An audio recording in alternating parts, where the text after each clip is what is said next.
Winnipeg Better puck management was at the root of the Winnipeg Jets' recent winning streak. But as the Jets ran into a team that makes you pay for costly turnovers in dangerous areas, the three-game winning streak came to an abrupt end with a 52 loss to the Columbus Blue Jackets on Tuesday at Bell MTS Place. The Jets, who fell to 33 on this season, close out a three-game homestand on Friday against the Minnesota Wild. "We know we're better than that," said Jets captain Blake Wheeler. "There are going to be nights like this. We've just got to get our quickness back up to where it was the last three games. We've got to get our feet moving." The Jets never did get up to speed, and that's why they spent a good chunk in the defensive zone and chasing the game. "They had the puck all the time," said Jets head coach Paul Maurice. "The game is really simple, but it's really hard. And if you're not going to play it simply, then you've really got to play hard. And if you don't do either, then you're going to have a night that looks just like that." The game of hockey is also very fair. There are a handful of nights you think you deserve a better fate or you get lucky, but for the most part you get what you earned. And we earned that one. Veteran Steve Mason made his first start and goal in just over a week, and despite doing what he could to keep his team in the game when it was still tight, the roof caved in on the Jets once again. It started in the second period. "Anytime you give up 4 in one period, it's usually not a good sign," said Mason, who made 34 saves but fell to 0-3 on the season. "It's not an ideal situation. But all you can do is work hard."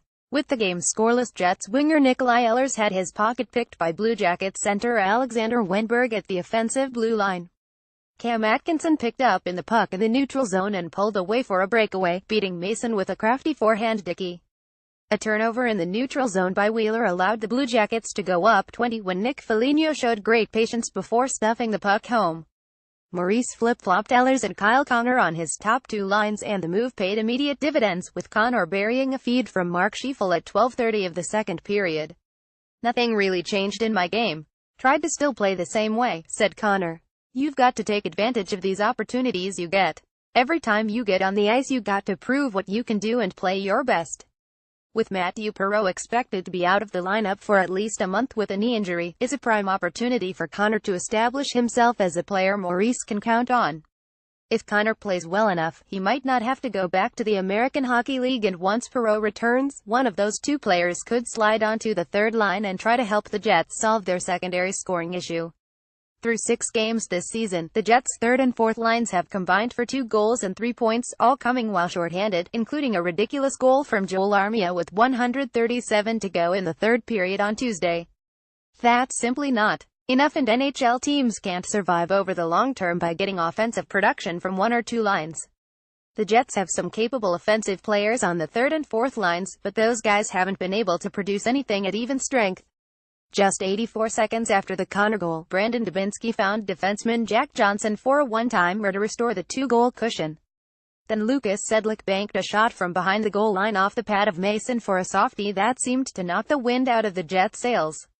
"We just weren't right. We weren't at the same level we've been at the last 3 games, and that's not what we want to look like," said Jets defenseman Josh Morrissey.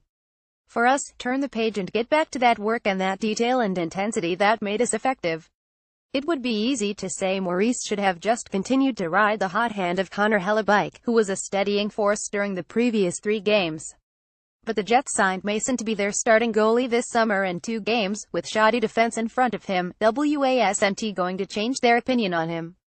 Hellebuyck will be back in goal on Friday in an important Central Division clash against the Wild. If the Jets don't do a better job of managing the puck in front of their netminder or get back up to speed, it won't matter who is between the pipes.